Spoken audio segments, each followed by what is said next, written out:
శాంతిప్రసాద్ గారు. గారు మీకు ప్యానెల్లో ఉన్న పెద్దలు తులసిరెడ్డి గారికి మిగతా సోదరులకు అందరికీ నమస్కారం. చూస్తున్న వీక్షకులకు కూడాను నమస్తే అండి. వీడు మా రెడ్డి గారు మధ్యలో వెళ్ళిపోయారంటే ఆవేశం ఎక్కువైపోవటం వల్ల లేదులేండి, సాంకేతిక కారణాలతో వెళ్ళిపోయారండి, ఆయన ఎప్పుడు వెళ్ళరు.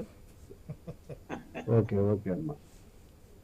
ఏం లేదు, మా రెడ్డి గారికి ఉన్నంత విఘ్నత, ఇంగీత జ్ఞానం వాళ్ళ పార్టీలో ఉన్న అధికార ప్రతినిధులకి వాళ్ళ అధినాయకుడికి ఉంటే బాగుండేది.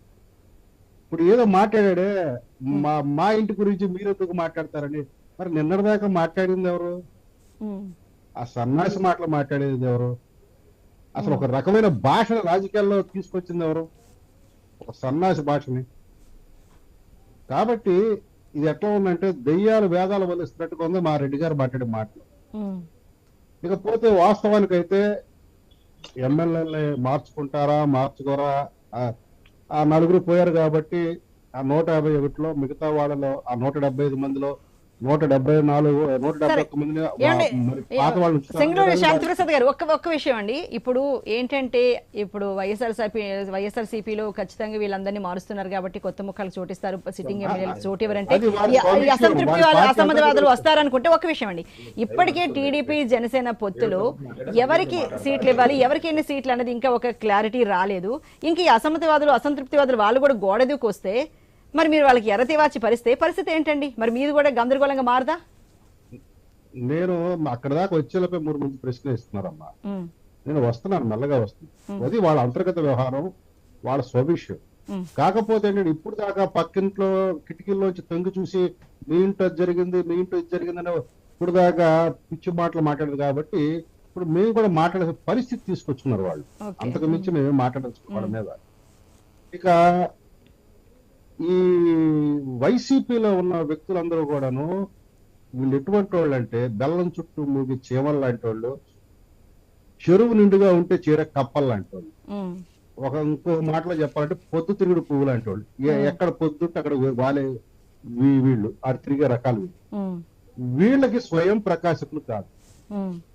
ఏదన్నా పార్టీ బలంగా ఉండి ఆ బలంగా ఉన్న పార్టీ గాలి వీస్తే ఆ గాలిలో గెలిచే రకాలు వీళ్ళు. ఒక రకంగా చెప్పాలంటే గుడ్డి కన్ను ఉంటే అంత పోతే అంత, ఆ టైపు వాళ్ళు. వాళ్ళకి స్వయం ప్రకాశకులు కాదు, వాళ్ళకి స్వయంగా విలువలు లేవు. వాళ్ళంతా వాళ్ళకి గెలిచే రకాలు కాదు. ఏదో ఒక పార్టీ గుర్తు మీద లేకపోతే వాళ్ళు గెలిచే రకాలు కాదు. వాళ్ళు ఎవడెటు తిరిగితే ఏంటి, ఎవడెటు పోతే ఏంటి. అందుకనే వైసీపీ కూడా వాళ్ళు లెక్క చేయట్లేదు. అటువంటి చల్లరి కాగితాలు, చిత్తు కాగితాన్ని మిగతా వాడు ఎవడన్నా తీసుకుంటాడమ్మా మిగతా పార్టీల్లో? ఒకే ఒక నాకు తెలిసి ఒక మంచి కాగితం కనబడుతుంది. ఎవరై అంటే ఆనం రామనారాయణ, పెద్ద మనిషి. వైసీపీలో ఉన్న కూడా పెద్ద మనిషి, ఎప్పుడు కూడా ఎవరిని తోలనాడు. ఇంకొక వ్యక్తికి ఎవరన్నా కనపడుతున్నారంటే కోటమిరెడ్డి శ్రీధర్ రెడ్డి. ఇద్దరు నెల్లూరు పెద్దారెడ్లే. ఈ ఇద్దరు రెడ్లు కూడా ఎక్కడ కూడా ఎవరిని కూడా తోలనాడిన పద్ధతి కానీ వీళ్ళు కాదు. ఆయన ఉన్నారు కానీ ఆయన చనిపోయారు, చాలా గౌరవస్తుడు, మేకపాటి గౌతమ్ రెడ్డి. ఏ రోజు కాంట్రవర్సీలోకి వెళ్ళా తన ఇచ్చిన శాఖను మట్టికి అతను పట్టించుకున్నాడు. దురదృష్టవశాత్తు అతను చనిపోవటం ఆంధ్రప్రదేశ్ రాష్ట్రం చూస్తుంది.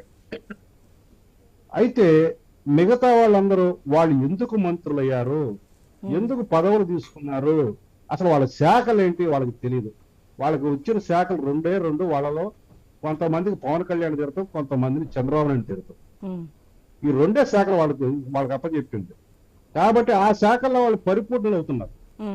కొంతమంది అయితే తమ యొక్క పదవిని అడ్డం పెట్టుకొని తిరుమల తిరుపతి దర్శనానికి జనాల్ని తోలుకెళ్లి డబ్బులు వసూలు చేసుకునే స్థాయికి కూడా మంత్రులు దిగజారిపోయారు. సో కాబట్టి అటువంటి దౌర్భాగ్య పరిస్థితుల్లో అక్కడ ఫెయిల్ అయింది ఎమ్మెల్యేలా లేకపోతే జగన్ రెడ్డి?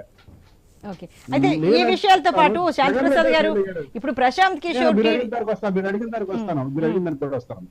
ఇప్పుడు మా పార్టీ గారే తెలుగుదేశం కానీ అంటున్నారు. మా పార్టీలో అయితే ఇటువంటి వలసవాదుల్ని, ఈ బెల్లం చుట్టూ మూగే చీమల్ని, ఈ వరదలు వచ్చినప్పుడు చేరే ఈ కప్పల్ని మేము ఎప్పుడు చేర్చుకోవాలనుకుంటే 2019లో చేసేవాళ్ళం. ఈ పార్టీకి మేము అటువంటి వాళ్ళ చోట్ల సిద్ధాంతపరంగా ఉండి పార్టీ కోసం కమిటెడ్ గా ఉండి ప్రజల కోసం కష్టపడే వాళ్ళ కోసమే మేము ఎదుగుతున్నాము.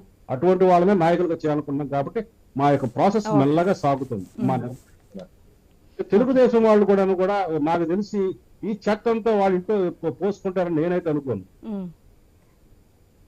వాళ్ళు Okay. తీసుకుంటే ఒక ఇద్దరు ముగ్గురు తీసుకుంటారు. ఇందాక నేను 2 పేర్లు చెప్పాను. అవును. ఉండవల్లి శ్రీదేవిని ఆల్రెడీ వాళ్ళు తీసుకున్నట్టుగా కనపడుతుంది. కాకపోతే మిగతా ఈ వచ్చే చెత్త అంతా కూడా ఎవడు కూడా అంత కంపు కొట్టే చెత్తని, పనికిరాని చెత్తని ఎవడు ఇంట్లో వేసుకోడు. కాబట్టి వాళ్ళు ఎటుపోయినా ఏమైనా ఎవరు పట్టించుకోడు. రాష్ట్రంలో ప్రజలు అసలు పట్టించుకోరు. వాళ్ళని తిరిగి ఇక్కడి నుంచి అక్కడికి మార్చి, అక్కడ వాళ్ళు ఇక్కడ మార్చి అనుకో ఎవరు దెబ్బతింటారో రాష్ట్ర ప్రజలకు తెలుసు. మా రెడ్డి గారు సాంకేతిక కారణాల వల్ల కొద్దిగా పక్కన జరిగిన మా రెడ్డి గారికి కూడా తెలుసు. జనసేన గురించి అయితే నేను చెప్తున్నా, స్పష్టంగా చెప్తున్నా. తెలుగుదేశం క్యాండిడేట్లని సెలెక్ట్ చేసే ప్రాసెస్ లో ఇప్పుడు మా అధినేత సీరియస్ గా దృష్టి పెట్టారు. విడతల వారీగా లిస్టులు బయటకు వస్తాయి, అభ్యర్థుల పేర్లు బయటకు వస్తాయి. అది కూడా ఉమ్మడిగా కలిసి, ఎందుకంటే మాకు ఇంకా భాజపాతో కలవాల్సిన అవసరం ఉన్నది. అది కూడా సానుకూలం అయిన తర్వాత, ఇది మన సంక్రాంతి పండగ అయిన తర్వాత సానుకూలంగా వచ్చిన తర్వాత అప్పుడు ఫైనల్ గా మొత్తం అన్ని 170 స్థానాలకు అవుతుంది. లేదా మేమిద్దరం కలిపి 170 స్థానాలకు వెళ్ళాలని కూడా అప్పుడు మాత్రమే తెలుస్తుంది. అప్పటి వరకు కొంత సస్పెన్స్ కొనసాగుతుంది. ఇంకా మీరు ఏంటని అడిగిన ప్రశ్న నేను మళ్ళీ మీ దగ్గరికి వస్తానండి. తులసిరెడ్డి గారు, అంటే మా రెడ్డి గారు ఒక చిన్న మాట చెప్పాలి. మా రెడ్డి గారు చిన్న మాట చెప్పాలి. చెప్పండి. సంక్రాంతి వచ్చేటప్పటికి ఎద్దుల వాళ్ళు వస్తారు, రంగులు వేసుకున్న వాళ్ళు వస్తారు. వాళ్ళ అధినేత ఒక మాట అన్నాడమ్మా, ఎన్నికలు వచ్చే టైంకి కొంతమంది అంత శాతం చేశారు, ఇంత శాతం చేశారు, ఇంకా ఎన్నికల దగ్గరికి వచ్చేటప్పటికి 99% కూడా చేశారని చెప్తారు. అటువంటి మారీచుల మాటలు మీరు నమ్మద్దన్నాడు. ఆ మారీచుడు ఎవడో రాష్ట్ర ప్రజలు తెలుసు. ఇచ్చిన ఎన్నికల హామీలని నెరవేర్చిన వాళ్ళని చెప్పులు చీపులతో కొట్టండి అన్న ఆ వ్యక్తి యొక్క మాటల్ని ఈ రోజు నిజంగా జనాలు గౌరవించాలనుకుంటే ఆ వ్యక్తికి రేపు ఎన్నికల్లో చెప్పులు చీపులతోనే గౌరవిస్తారు. ఆ వ్యక్తి ఎవరు రాష్ట్ర ప్రజలందరూ. ఓకే, రైట్ అండి. ఇప్పుడు షార్ట్ బ్రేక్ తీసుకుందాం. బ్రేక్ తర్వాత డిబేట్ కంటిన్యూ చేద్దాం. ఇప్పుడు షార్ట్ బ్రేక్.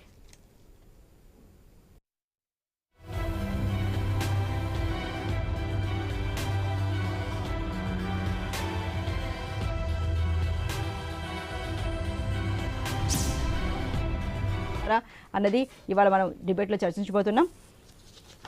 151 సీట్లు జగన్మోహన్ రెడ్డి సాధించిన వెనుక పీకే వ్యూహం ఖచ్చితంగా ఉంది అని అందరూ అభిప్రాయపడుతున్న వేళ ఇప్పుడు చూసుకుంటే పీకే ఇవాళ చంద్రబాబు నాయుడుతో భేటీ అయ్యారు.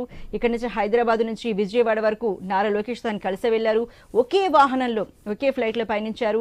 చంద్రబాబుతో పీకే భేటీ అయ్యారు. మరి ఆ 151 సీట్లు ఏవైతే ప్రశాంత్ కిషోర్ వ్యూహంతో జగన్మోహన్ రెడ్డి సంపాదించుకోగలిగారు, ఆ టికెట్స్ అన్ని, ఆ వ్యూహాలన్నీ మరి ఇప్పుడు చంద్రబాబు నాయుడుకి పనిచేస్తున్న పీకే మరొకసారి ఆయనకి అధికారాన్ని కట్టబెట్టే దిశగా, చంద్రబాబు నాయుడుకి అధికారాన్ని కట్టబెట్టే దిశగా